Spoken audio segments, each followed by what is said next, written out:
Shalom, selamat pagi Bapak Ibu yang terkasih dalam Tuhan Yesus Kristus. Kembali kita bersyukur kepada Tuhan kalau pagi hari ini kita diberikan kesempatan bagi Tuhan untuk menjalani satu hari lagi berjalan bersama-sama dengan Tuhan. Kita bersyukur kita mau lengkapi hidup kita dengan kebenaran firman Tuhan, karena firman Tuhanlah yang selalu menjadi tuntunan bagi setiap langkah-langkah kita, yang memberikan kita hikmat daripada Tuhan. Mari Bapak Ibu Saudara-saudara, sebelum kita sama-sama mendengar dan merenungkan firman Tuhan, saya ajak kita tundukkan kepala, kita satu dalam doa. Segala puji syukur kami naikkan di hadapan Tuhan. Terima kasih buat kesempatan pagi yang indah ini. Kalau kami boleh bangun dengan tubuh yang sehat, semua karena kemurahan Tuhan. Kami mau pagi ini Engkau lengkapi hati kami, hidup kami dengan kebenaran firman Tuhan. Mari Tuhan urapi hamba-Mu dalam menyampaikan kehendak-Mu bagi setiap kami, supaya firman-Mu itu benar-benar menjadi berkat bagi hidup kami dan kami menjadi pelaku atas setiap firman Tuhan. Dalam nama Tuhan Yesus Kristus kami sudah berdoa dan mengucap syukur. Haleluya. Amin. Baik, Bapak Ibu Saudara-saudara yang terkasih dalam Tuhan, kita masih mendengar tentang satu tema, Allah perlindunganku, ya. Allah perlindunganku. Kita buka dulu ayat mas kita dalam Mazmur 46 ayat 2. Dikatakan demikian, Allah itu bagi kita tempat perlindungan dan kekuatan, sebagai penolong dalam kesesakan sangat terbukti. Bapak Ibu Saudara-saudara, kenapa setiap manusia butuh perlindungan? Ya, kenapa kita butuh perlindungan? Karena satu hal, karena manusia mengalami perasaan takut, punya perasaan takut, ya. Sehingga karena perasaan takut itulah membuat manusia perlu berlindung, ya, dari sesuatu yang mengancam dirinya atau yang membuat dirinya tidak nyaman, ya. Oleh karena itu manusia butuh perlindungan karena mereka punya rasa takut. Nah, rasa takut itu bukan sesuatu yang berdosa Bapak Ibu, karena itu adalah sifat manusia yang memang dimiliki oleh semua manusia. Bahkan tokoh-tokoh rohaniawan, tokoh-tokoh Alkitab yang besar pula pernah mengalami perasaan takut. Elia contohnya, dia pernah mengalami rasa takut. Daud juga pernah mengalami rasa takut, ya. Musa pernah lari dari Mesir karena perasaan takut juga terhadap Fir'aun, ya. Bahkan Tuhan Yesus sendiri dalam keberadaannya sebagai manusia, dia pun pernah mengalami rasa takut. Jadi rasa takut bukan sesuatu yang berdosa, tetapi apa yang membuat tidak baik ketika rasa takut itu menjadi belenggu bagi setiap hidup kita, ya. Sehingga belenggu itu membuat iman kita tidak bisa bertumbuh, iman kita tidak bisa berbuah, ya. Iman kita menjadi iman yang bantut, iman yang kerdil, ya.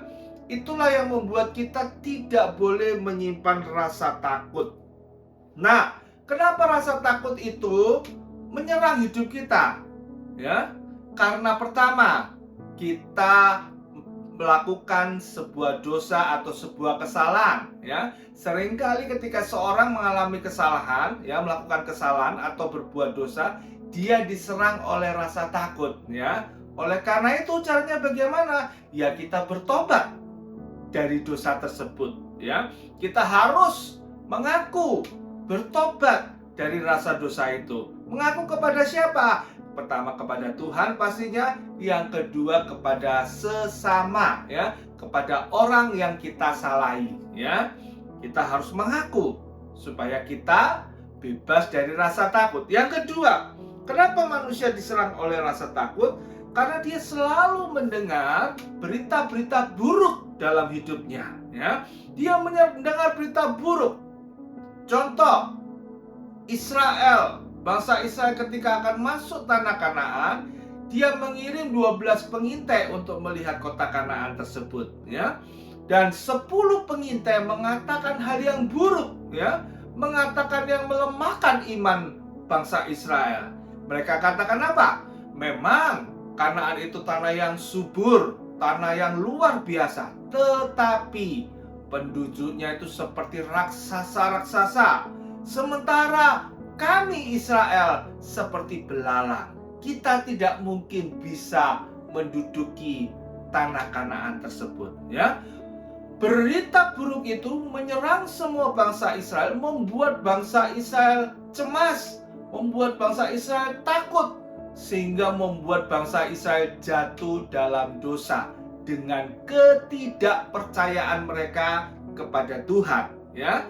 Tetapi beda dengan Yosua dan Kaleb, ya, dua pengintai yang lainnya, dia mengatakan memang benar, ya, bangsa Kanaan bangsa yang besar, ya, orang-orangnya besar-besar, tetapi mereka katakan, tapi kita punya Tuhan yang lebih besar daripada mereka. Bapak Ibu Saudara, kita lihat, ya, perasaan takut di Yosua dan Kaleb bisa dinetralisir, ya, tidak sampai menghantui dia. Kenapa? Karena dia punya yang namanya good news.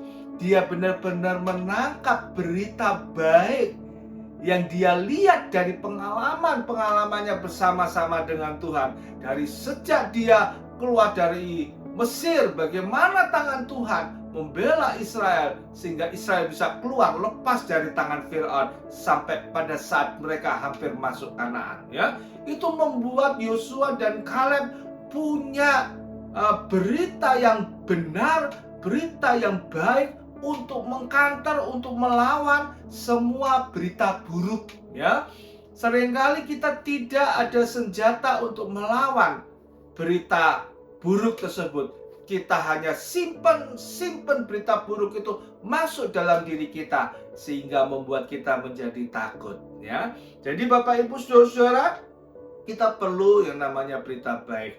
Nah, berita baik yang disampaikan firman Tuhan pagi hari ini dikatakan Mazmur 46 ayat 2. Apa itu? Allah itu bagi kita tempat perlindungan dan kekuatan. Dia sebagai penolong dalam kesesakan sangat terbukti, ya. Ini salah satu berita baik yang disampaikan oleh firman Tuhan. Berita baik yang sejati yang perlu kita dengar adalah melalui firman Tuhan.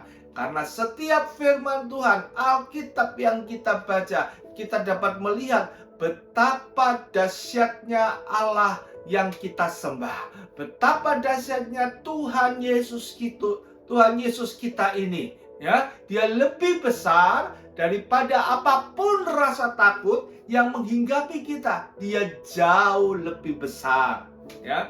Oleh karena itu Bapak Ibu Saudara, kita perlu mengkantar. Ini berita baik yang Tuhan sampaikan. Allah itu bagi kita tempat perlindungan dan kekuatan sebagai penolong dalam kesesakan sangat terbukti.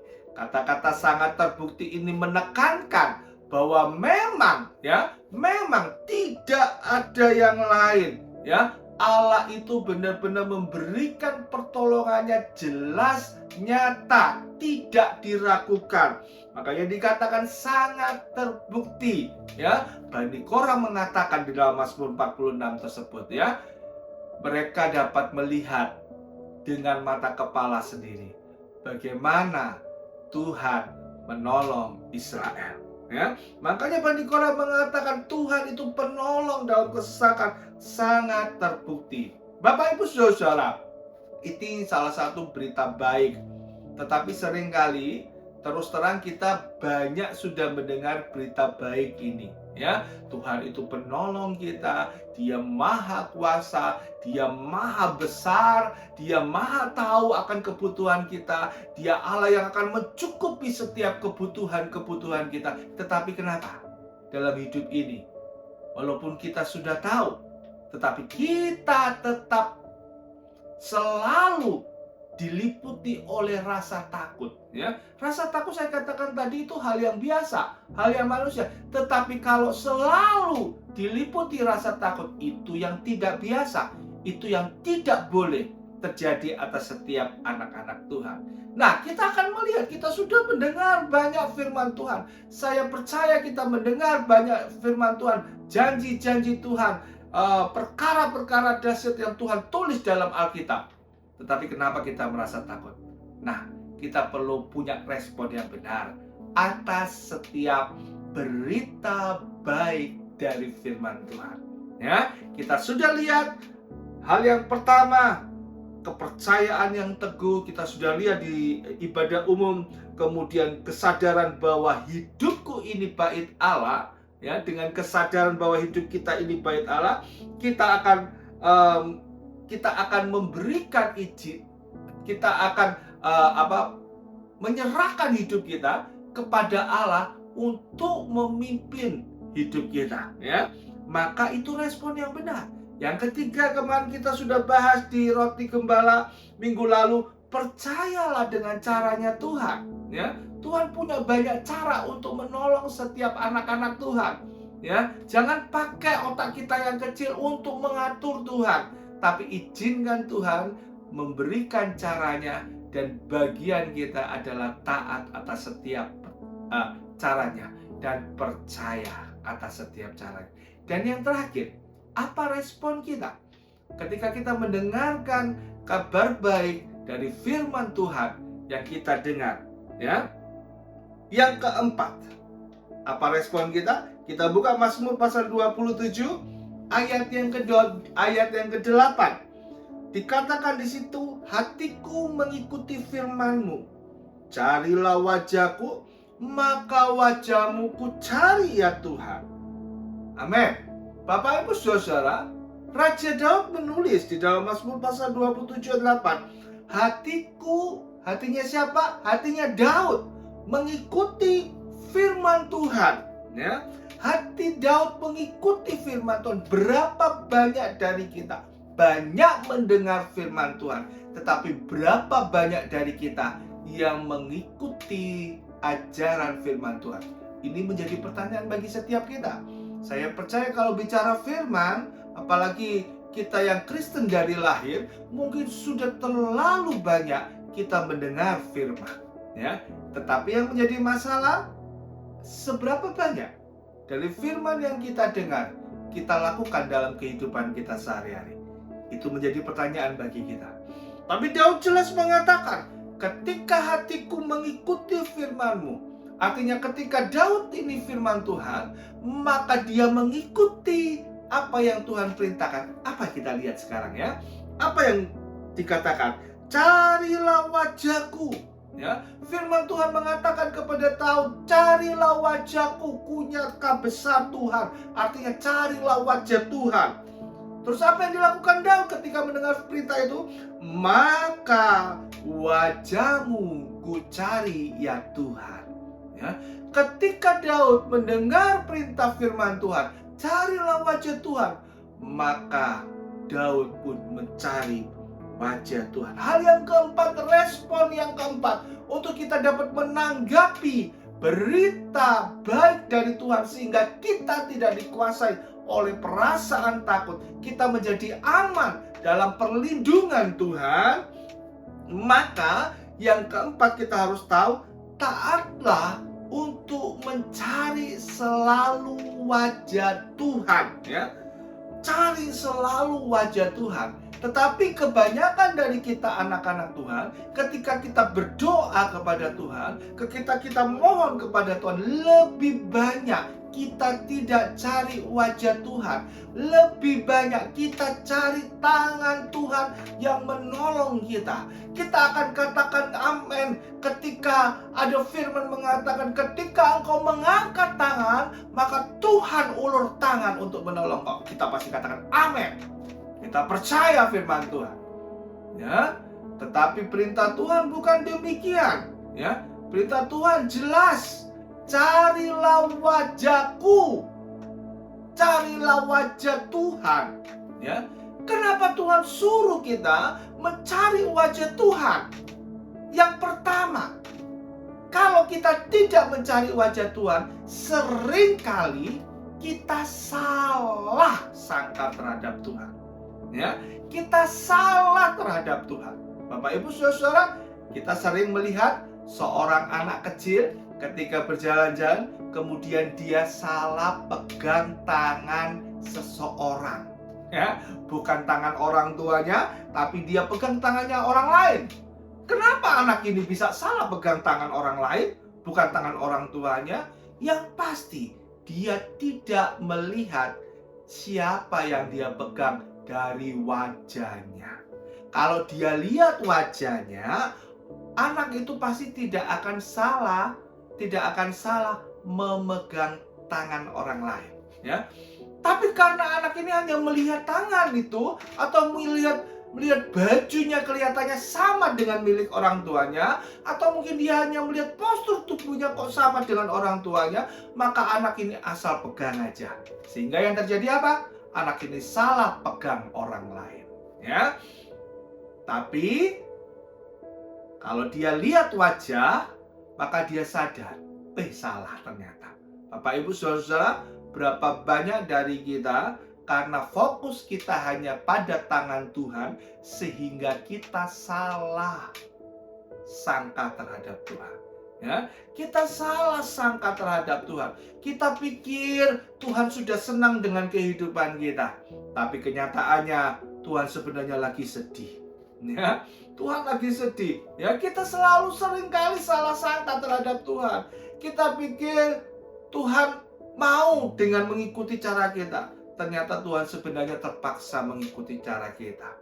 Bapak Ibu Saudara yang kekasih, seringkali kita salah kan dalam hidup ini, ya, salah menaruh pengharapan, salah menaruh kepercayaan kita. Seringkali kita lebih percaya orang yang kita kelihatan, kita lebih percaya kepada kedudukan seseorang atau harta benda seseorang, kemampuan seseorang.